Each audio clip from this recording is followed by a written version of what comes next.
ಬಹುದೊಡ್ಡ ಅನಾಹುತವೊಂದು ಸಂಭವಿಸಲಿದೆ ಎಂಬುವುದು ಸ್ವತಃ ಹಂತಕರಾದ ನಮಗೂ ಗೊತ್ತಿರಲಿಲ್ಲ. ನೌಕದ ಮನೆಯ ಬಳಿ ರಸ್ತೆಯ ಮೇಲೆ ನಿಲ್ಲಿಸಿದ್ದ ಕಾರಿನಲ್ಲಿ ಕುಳಿತ ಛಲ ಮತ್ತು ಮಂಜ ಬೋರೆದ್ದು ಹೋಗಿದ್ದರು. ಅವರನ್ನು ಕರೆದುಕೊಂಡು ತೀರ್ಥಹಳ್ಳಿಗೆ ಹೋದವರೇ. ನಾವು 4 ಜನ ಹೋಟೆಲೊಂದರಲ್ಲಿ ಊಟ ಮಾಡಿದೆವು. ಕೊಲೆಯಾಗಲಿ ದರೋಡೆಯಾಗಲಿ ಸರಿಯಾದ ಪ್ಲ್ಯಾನ್ ಇಲ್ಲದೆ ಮಾಡಬಾರದು ಎಂಬುವುದು ನನ್ನ ಮೊದಲನೆಯ ನಿಯಮ. ಯಾವುದೇ ಪಾತಕವನ್ನು ಮಾಡುವಾಗ ಕುಡಿದಿರಬಾರದು ಎಂಬುವುದು 2ನೇ ನಿಯಮ. ಜೊತೆಗಿದ್ದ ಯಾರನ್ನೂ ಕುಡಿಯಲು ಬಿಡದೆ ತೀರ್ಥಹಳ್ಳಿಯ ಹೋಟೆಲಿನಿಂದ ಎಬ್ಬಿಸಿಕೊಂಡು ಬಂದೆ. ಎಲ್ಲರ ಜೇಬಿನಲ್ಲಿದ್ದ ಹಣ ಒಟ್ಟು ಸೇರಿಸಿದರೆ ಕಾರಿನ ರೂಪಾಯಿಯಷ್ಟು ಹಣ ಮಾತ್ರ ಉಳಿದಿತ್ತು. ಲಕ್ಷಾಂತರ ರೂಪಾಯಿಯ ಮೊತ್ತ ಇನ್ನೇನು ಕೆಲವೇ ನಿಮಿಷಗಳಲ್ಲಿ ಕೈಗೆಟುಕುವಾಗ ಜುಜುಬಿ 100 ರೂಪಾಯಿಗಳಿಗೆ ಯೋಚಿಸುವುದೇಕೆ? ಕಾರಿನ ಟ್ಯಾಂಕ್ ಭರ್ತಿ ಮಾಡಿಸಿದೆ. ಬಂಕ್ನ ಹುಡುಗನಿಗೆ ಹಣ ಎಣಿಸಿಕೊಡುತ್ತಿದ್ದೆ. ಅದ್ಯಾರೋ ಪರಿಚಯದ ಪೊಲೀಸ್ ಪೇದೆಯನ್ನು ಮಾತಾಡಿಸಿಕೊಂಡು ಬರುತ್ತೇನೆಂದು ಹೋಗಿದ್ದ ಶ್ರೀಧರ್ ಅಷ್ಟರಲ್ಲಿ ಬಂದು ಕಾರು ಹತ್ತಿ ಕುಳಿತ. ಆಗ ಸಂಭವಿಸಿತು ಅನಾಹುತ. ಇದ್ದಕ್ಕಿದ್ದಂತೆ ಒಂದು ಪೊಲೀಸ್ ಜೀಪು ತೀರ್ಥಹಳ್ಳಿಯ ಆ ಪೆಟ್ರೋಲ್ ಬಂಕಿನ ಎದುರುಗಡೆ ರಸ್ತೆಯಲ್ಲಿ ರೊಯ್ಯನೆ ಹರಿದು ಹೋಯಿತು. ನಾನು ತಕ್ಷಣ ಜಾಗೃತನಾದೆ. ಕಾರು ಹತ್ತಿ ಕುಳಿತು ಕೀ ತಿರುವಿದೆ. ಅಷ್ಟರಲ್ಲಿ ಜೀಪು ಹೋದಷ್ಟೇ ವೇಗವಾಗಿ ಹಿಂತಿರುಗಿ ನೆಟ್ಟಗೆ ಪೆಟ್ರೋಲ್ ಬಂಕಿನ ಆವರಣದೊಳಕ್ಕೆ ನುಗ್ಗತೊಡಗಿದೆ. ಅದೇ ಬ್ಲ್ಯಾಕ್ ಅಂಬಾಸಿಡರ್ ಕಾರು. ಅವರೇ 4 ಜನ ಇದ್ದಾರೆ. ಒಂದು ಜೀಪಿನೊಳಗಿದ್ದ ಪೊಲೀಸಿನವನೊಬ್ಬ ಉದ್ಗರಿಸಿದ್ದು ನನ್ನ ಕಿವಿಗೆ ಬಿತ್ತು. ತಕ್ಷಣ ನನ್ನ ಕಣ್ಣೆದುರು ನಿಂತದ್ದು ಟ್ಯಾಕ್ಸಿ ಡ್ರೈವರ್ ಸುಬ್ಬರಾವ್ನ ಹೆಣ. ಅಷ್ಟು ಬೇಗ ಅದು ಹೇಗೆ ಪೊಲೀಸರಿಗೆ ಪತ್ತೆಯಾಗಿ ಹೋಯಿತು? ಎಸೆಯುವುದರಲ್ಲೇನಾದರೂ ಎಡವಟ್ಟು ಮಾಡಿಕೊಂಡರ? ಜೀಪಿನಲ್ಲಿದ್ದ ಪೊಲೀಸರಿಗೆ ಅದೇ ಕಪ್ಪು ಅಂಬಾಸಿಡರ್ ಅಂತ ಗೊತ್ತಾಗಿ ಹೋಗಿದೆ. ಒಳಗಿದ್ದವರು 4 ಜನ ಅಂತಲೂ ಗೊತ್ತಾಗಿ ಹೋಗಿದೆ. ಹಂತಕ ಏನೇ ಹುಷಾರಾಗಿದ್ದರೂ ಮಾಡಿದ ಪಾತಕ ಒಂದಲ್ಲ ಒಂದು ದಿನ ಬಯಲಾಗದೆ ಇರುವುದಿಲ್ಲ. ಆದರೆ ಆ ದಿನ ಇಷ್ಟು ಬೇಗ ಬಂದು ಬಿಡುತ್ತದೆ ಅಂದುಕೊಂಡಿರಲಿಲ್ಲ. ಇವತ್ತಲ್ಲ ನಾಳೆ ಈ ಕಾರನ್ನು ಮತ್ತೆಲ್ಲಾದರೂ ವಗಾಯಿಸಿದ್ದರೆ ನೇಣು ಗಂಬಕ್ಕೇರುವುದು ಗ್ಯಾರಂಟಿ. ಅದು ಹಾಗಿರಲಿ. ಈ ಕ್ಷಣದಲ್ಲಿ ಪೆಟ್ರೋಲ್ ಬಂಕಿನೊಳಕ್ಕೆ ಗೂಳಿಯಂತೆ ನುಗ್ಗುತ್ತಿರುವ ಪೊಲೀಸ್ ಜೀಪಿನಿಂದ ಎಸ್ಕೇಪ್ ಆಗದಿದ್ದರೆ ಇವತ್ತೇ ತಿಥಿಯಾದೀತು. ಬೀಸುವ ದೊಣ್ಣೆ ತಪ್ಪಿದರೆ 1000 ವರ್ಷ ಆಯಸ್ಸು. ಹಾಗಂದುಕೊಂಡವನೇ ಹುಚ್ಚು ಧೈರ್ಯ ಮಾಡಿ ಕ್ಲಚ್ ತುಳಿದು ಗೇರ್ ಬದಲಿಸಿ ಆಕ್ಸಿಲೇಟರ್ ಮೇಲೆ ಬಲವಾಗಿ ಕಾಲು ಅದುಮಿದೆ. ಬಂಕಿನ ಆವರಣದಿಂದ ಚಿಮ್ಮಿಕೊಂಡ ಹೊರಬಿದ್ದ ಕಪ್ಪು ಅಂಬಾಸಿಡರ್ ಅದೆಷ್ಟು ವೇಗವಾಗಿ ಓಡತೊಡಗಿತೆಂದರೆ ಹಿಂದಿನ ಸೀಟಿನಲ್ಲಿ ಕುಳಿತಿದ್ದ ಛಲ ಪ್ರಾಣ ಭಯದಿಂದ ಕಂಪಿಸುತ್ತಾ ಚೀರತೊಡಗಿದ್ದ. ಮೊದಲೇ ಜಿಟಿ ಮಳೆ. ಆ ಕಾಡ ನಡುವಿನ ತಾರು ರಸ್ತೆಯ ಮೇಲೆ ಅಲ್ಲಲ್ಲಿ ಹಾವುಗಳು ಹರಿಯುತ್ತಿದ್ದುದು ಸ್ಪಷ್ಟವಾಗಿ ಕಾಣಿಸುತ್ತಿತ್ತು. ಅವುಗಳನ್ನು ತುಳಿದುಕೊಂಡೇ ನಿರ್ದಯವಾಗಿ ಕಾರು ಓಡಿಸಿದೆ. ಬೆನ್ನ ಹಿಂದೆ ಸಾಕ್ಷಾತ್ ಸಾವಿನಂತೆ ಬರುತ್ತಲೇ ಇತ್ತು ಪೊಲೀಸ್ ಜೀಪು. ಅಷ್ಟರಲ್ಲಿ ಇನ್ನೊಂದು ಅನಾಹುತ ಸಂಭವಿಸಿತು. ಕಾರಿನ ವೇಗ ಸೂಚಕ ಮುಳ್ಳಿನ ಪಕ್ಕದಲ್ಲಿ ಒಂದು ಕೆಂಪು ದೀಪ ಚಕಚಕನೆ ಹೊತ್ತಿಕೊಳ್ಳತೊಡಗಿತು. ಅದು ಮುಂಬರಲಿರುವ ಅಪಾಯದ ಸೂಚನೆ. ಯಾವುದೋ ಬಲ್ಬ್ ಸುಟ್ಟಿದೆ, ವೈರು ಕಡಿದು ಹೋಗಿದೆ, ಮತ್ಯಾವುದೋ ಫ್ಯೂಸ್ ಕಳಚಿಕೊಂಡಿದೆ. ಒಟ್ಟಿನಲ್ಲಿ ಅದು ಎಲೆಕ್ಟ್ರಿಕಲ್ ಪ್ರಾಬ್ಲಮ್ನ ಮೊದಲ ಸಂಕೇತ. ಹಾಗೆಯೇ ಓಡಿಸುತ್ತಾ ಹೋದರೆ ಕಾರು ಇನ್ನು ಕೆಲವೇ ಮೈಲಿ ದೂರದಲ್ಲಿ ನಿಂತು ಹೋಗುತ್ತದೆ. ಕಾರು ನಿಂತು ಹೋದ ಮರುಕ್ಷಣವೇ ನಮ್ಮ 4 ಜನರ ಉಸಿರು ನಿಂತು ಹೋಗುತ್ತದೆ. ಬೆನ್ನತ್ತಿದ ಜೀಪಿನಲ್ಲಿ ಇನ್ಸ್ಪೆಕ್ಟರ್ ಇದ್ದೇ ಇರುತ್ತಾನೆ. ಆತನ ಕೈಯಲ್ಲಿನ ಬಂದೂಕಿಗೆ ನಮ್ಮನ್ನು ಕೆಡವಿ ಕೊಲ್ಲಲು 4 ಗುಂಡು ಸಾಕು.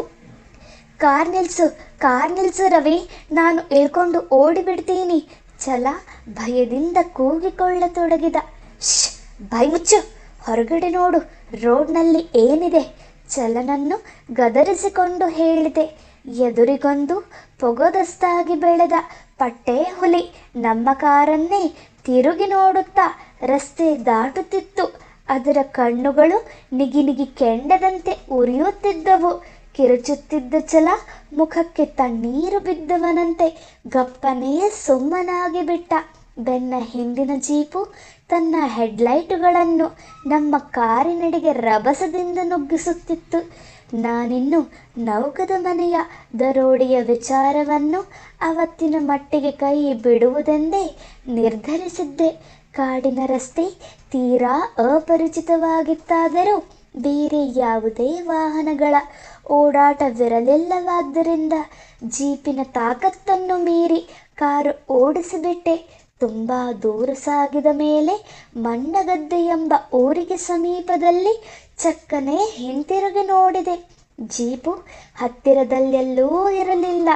ಮಂಡಗದ್ದೆ ನನಗೆ ಅಷ್ಟಿಷ್ಟು ಪರಿಚಯವಿರುವ ಸ್ಥಳ. ಅಲ್ಲಿಗೆ ಸಮೀಪದ ಫಾರೆಸ್ಟ್ ಗೆಸ್ಟ್ ಹೌಸಿನಲ್ಲಿ ಒಂದು ರಾತ್ರಿ ತಂಗಿದ್ದೆ. ಆ ನೆನಪನ್ನೇ ಇಟ್ಟುಕೊಂಡು ರಪ್ಪನೆ ಕಾರು ಬಲಕ್ಕೆ ತಿರುಗಿಸಿದೆ.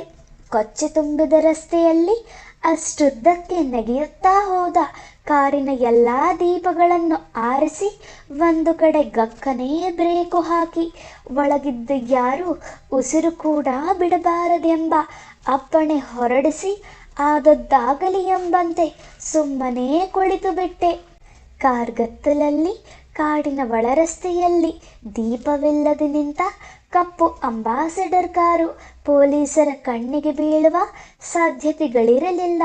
ನಾವು ನೋಡುತ್ತಿದ್ದಂತೆಯೇ ನಮ್ಮನ್ನು ಬೆನ್ನತ್ತಿದ ಜೀಪು ಶಿವಮೊಗ್ಗದ ಕಡೆಗೆ ಶರವೇಗದಿಂದ ಹೋಯಿತು.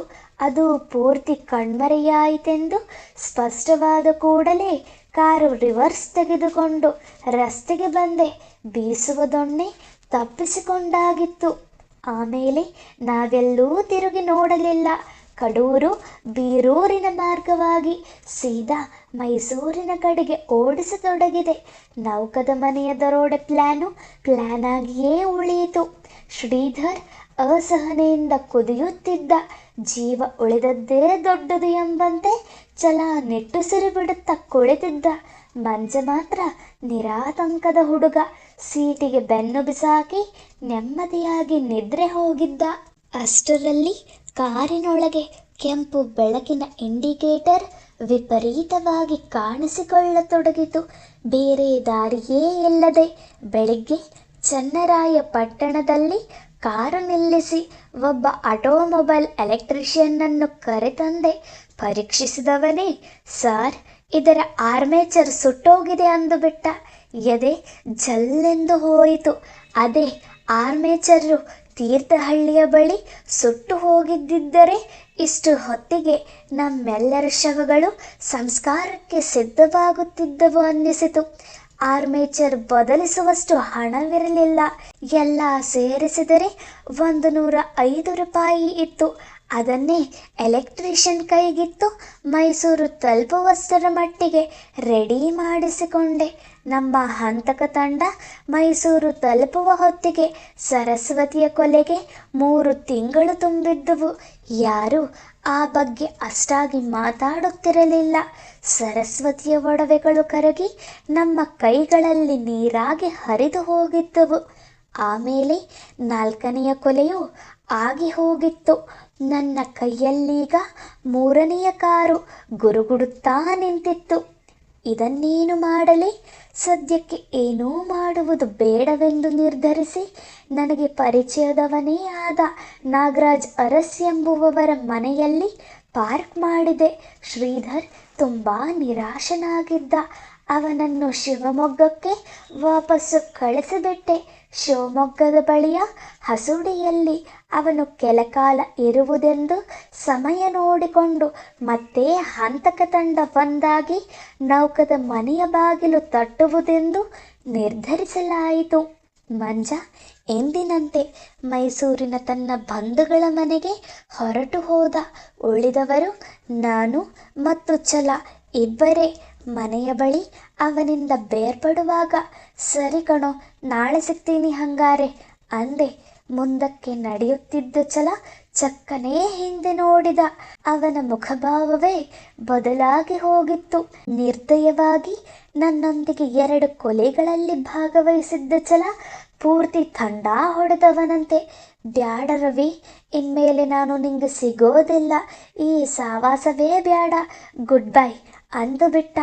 ಅವನ ಕಣ್ಣುಗಳನ್ನೇ ದಿಟ್ಟಿಸಿದೆ. ಅಲ್ಲಿ ಪಶ್ಚಾತ್ತಾಪವಿರಲಿಲ್ಲ, ಭಯವಿತ್ತು. ಎಂಥ ನಿರ್ದಯಿ ಕೊಲೆಗಾರನ ಕಣ್ಣುಗಳಲ್ಲೂ ಆಗೊಮ್ಮೆ ಈಗೊಮ್ಮೆ ಮಿಂಚಿ ಮರೆಯಾಗುವ ಸಾವಿನ ಭಯ. ಚಲ್ಲನ ಕಣ್ಣುಗಳಲ್ಲಿ ಅದು ಶಾಶ್ವತವಾಗಿತ್ತು. ಅದಾದ ಮೇಲೆ ಗಂಗಾಧರ್ ಅಲಿಯಾಸ್ ವೆಂಕಟಾಚಲಪತಿ ಅಲಿಯಾಸ್ ಛಲ ಎಂಬ ಗೆಳೆಯ ನನಗೆ ಸಿಗಲೇ ಇಲ್ಲ. ಪೊಲೀಸರು ನಮ್ಮೆಲ್ಲರನ್ನು ಬಂಧಿಸುವ ತನಕ. ಸುಬ್ಬರಾವ್ನ ಕಾರನ್ನು 1-2 ದಿನ ನಾನು ನಾಗರಾಜ್ ಅರಸ್ನ ಮನೆಯಿಂದ ಹೊರಕ್ಕೆ ತೆಗೆಯಲೇ ಇಲ್ಲ. ಚಾಲಕನ ಸಮೇತ ಕಾರು ನಾಪತ್ತೆಯಾಗಿದೆ ಎಂಬ ಸುದ್ದಿ ಪತ್ರಿಕೆಗಳಲ್ಲಿ ಪ್ರಕಟವಾಗಿತ್ತಾದರೂ ಸುಬ್ಬರಾವ್ನ ಹೆಣ ಪೊಲೀಸರಿಗೆ ಸಿಕ್ಕಿರಲಿಲ್ಲ. ಆಗಲ್ಲ, ಕಡೆಗೂ ಅದು ಪೊಲೀಸರಿಗೆ ಸಿಕ್ಕಲೇ ಇಲ್ಲ. ತುಂಬ ದಿನಗಳ ನಂತರ ನಾವು ಬಂಧಿತರಾದ ಮೇಲೆ ಹಾಸನದ ಪೊಲೀಸರು ಚಾರ್ಮಡಿ ಘಾಟ್ನ ಪ್ರಪಾತದೊಳಕ್ಕೆ 5 ಜನ ಪೇದೆಗಳನ್ನು ಇಳಿಸಿ ಇಂಚಿಂಚು ಬಿಡದಂತೆ ಕುಂಬಿಂಗ್ ಆಪರೇಷನ್ ಮಾಡಿ ಹುಡುಕಿಸಿದರು. ಆಗಲೂ ನಿಜವಾದ ಸುಬ್ಬರಾವ್ನ ಅಸಲಿ ಹೆಣ ದೊರಕಲಿಲ್ಲ. ಈ ಬಗ್ಗೆ ಮುಂದೆ ಹೇಳುತ್ತೇನೆ. ಹಾಗಾದರೆ ತೀರ್ಥಹಳ್ಳಿಯಲ್ಲಿ ನಮ್ಮನ್ನು ಪೊಲೀಸರು ಬೆನ್ನು ಹತ್ತಿದ್ದೇಕೆ? ಈ ಪ್ರಶ್ನೆಗೆ ನಾವು ಮೈಸೂರಿಗೆ ಬಂದ ಮಾರನೆಯ ದಿನವೇ ಉತ್ತರ ದೊರಕಿತ್ತು. ಪತ್ರಿಕೆಗಳಲ್ಲಿ ಆ ವಿಷಯ ಪ್ರಕಟವಾಗಿತ್ತು. ಸರಿಯಾಗಿ ನಾವು ನೌಕದ ಮನೆ ದರೋಡೆ ಮಾಡಲು ನಿರ್ಧರಿಸಿದ್ದ ದಿನದಂದೇ ಕುಂದಾಪುರದಲ್ಲಿ ಒಂದು ಬ್ಯಾಂಕ್ ದರೋಡೆ ನಡೆದಿತ್ತು. ಹೆಚ್ಚೇನಲ್ಲ, ಬರೀ 30,000 ರೂಪಾಯಿ. ದರೋಡೆಗೆ ಬಂದವರು 4 ಹುಡುಗರೇ.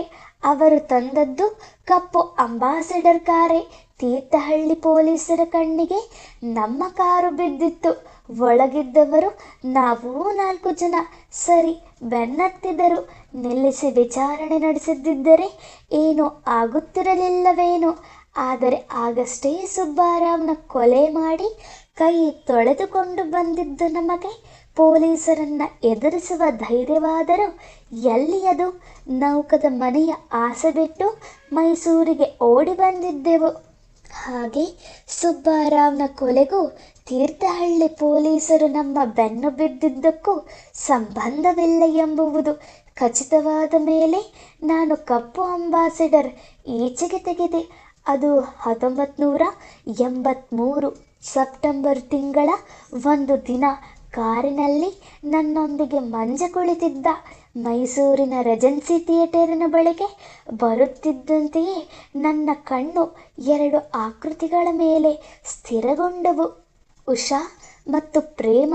ನನ್ನ ಪಾಠಕ ಜೀವನದಲ್ಲಿ ಅವರಿಬ್ಬರು ಬಹುದೊಡ್ಡ ಪಾತ್ರ ಮತ್ತು ಆಂತಿಕವಾದ ಪಾತ್ರಗಳನ್ನು ವಹಿಸಲಿದ್ದಾರೆ ಎಂಬ ಅತಿ ಚಿಕ್ಕ ಸುಳಿವೂ ಇಲ್ಲದೆ ನಾನು ಫುಟ್ಪಾತ್ನ ಮೇಲೆ ನಡೆದು ಬರುತ್ತಿದ್ದ ಆ ಹುಡುಗಿಯರ ಪಕ್ಕದಲ್ಲಿ ಕಾರು ನಿಲ್ಲಿಸಿ, ನಿಮಗೆ ಪ್ರವೀಣ್ ಗೊತ್ತಾ ಎಂದು ಕೇಳಿದೆ. ಆ ಹುಡುಗಿಯರ ಕಣ್ಣುಗಳಲ್ಲಿ ಚಿಟ್ಟೆಗಳು ಕುಣಿದಾಡಿದವು. ಆ ಕ್ಷಣದಲ್ಲೇ, ಅಲ್ಲಿ ಆ ಸ್ಪ್ಲಿಟ್ ಸೆಕೆಂಡ್ನಲ್ಲೇ ನಾನು ಮಾಡಲಿದ್ದ 5ನೆಯ ಕೊಲೆಯೊಂದು ನಿರ್ಧರಿತವಾಗಿ ಹೋಯಿತು. ಹಾಗೆ ತೀರಾ ಅಚಾನಕ್ಕಾಗಿ ಮೈಸೂರಿನ ಸಿನಿಮಾ ಥಿಯೇಟರೊಂದರ ಬಳಿ ಈ ಹಂತಕನ ಕಣ್ಣಿಗೆ ಬಿದ್ದ. ಉಷಾ ಮತ್ತು ಪ್ರೇಮ ಒಂದು ಚಿಕ್ಕ ಅವಧಿಯ ಮಟ್ಟಿಗೆ ನನ್ನ ಬದುಕಿನ ಮತ್ತೊಂದು ಕ್ರಿಮಿನಲ್ ತಿರುವಿನಲ್ಲಿ ನನ್ನೊಂದಿಗೆ ಕೆಲವು ಹೆಜ್ಜೆ ಹಾಕಿದರು. ನಾನು ಮಾಡಲಿದ್ದ ಮತ್ತೊಂದು ಭಯಾನಕ ಕೊಲೆಗೆ ಸಾಕ್ಷಿಯಾದರು. ಆ ದಿನಗಳಲ್ಲಿ ನನ್ನ ಬಳಿ ಕಾರಿತ್ತು, ಅಲ್ಪ ಸ್ವಲ್ಪ ಹಣವಿತ್ತು. ಜೊತೆಗೆ ಒಬ್ಬರಲ್ಲ 2 ಹುಡುಗಿಯರಿದ್ದರು.